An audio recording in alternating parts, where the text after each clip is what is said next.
samahan sa anak. Sa Espiritu Santo. Amen.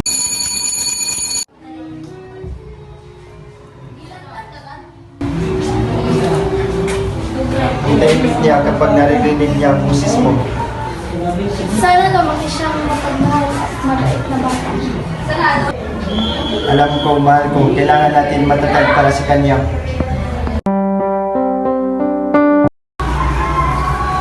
Halika, Elias! Tulungan mo akong tubigin ang mga damit ko ito. Anak, anong nangyari? Bakit ang tahimik mo? Sana nandito si Papa para makapaglaro kami ulit.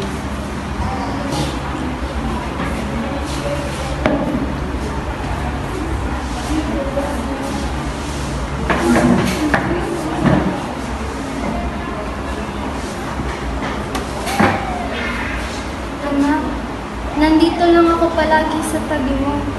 Hindi kita iiwan.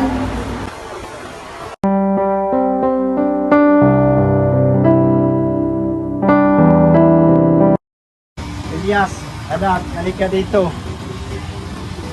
Anong sadya mo dito? Wala po. Tara, lalo pa tayo. Anak, busy po ako sa trabaho. Babawin lang ako sa susunod. Sana mas marami ka pang oras na makasama ako.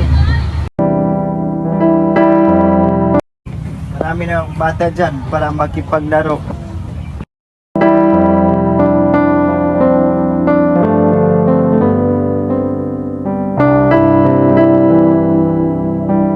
Nakahiga si Elias sa kama, nakapikit.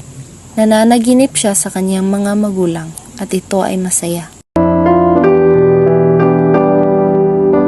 Nagising si Elias. Isang pakiramdam ng kapayapaan ang bumalot sa kanya.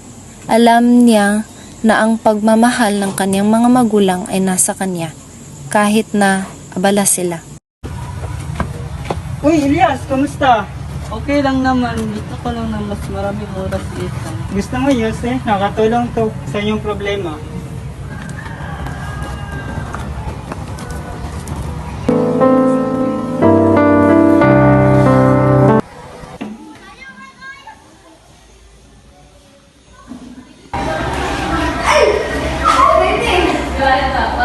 Elias! Ano nangyari? Ba't nag-iba ang tsura mo?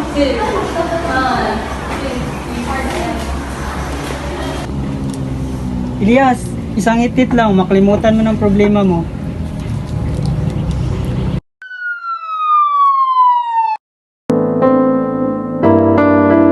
Hindi ko akalain na dadating na ang araw na ito. Umisilang ka sa mundong ito, laking tuwa ng magulang mo, at ang kamay nila ang iyong ilaw.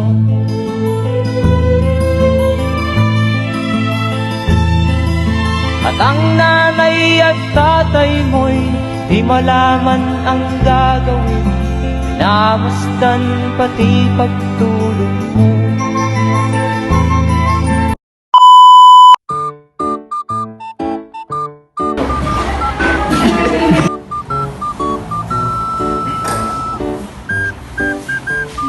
Sana nandito si Papa.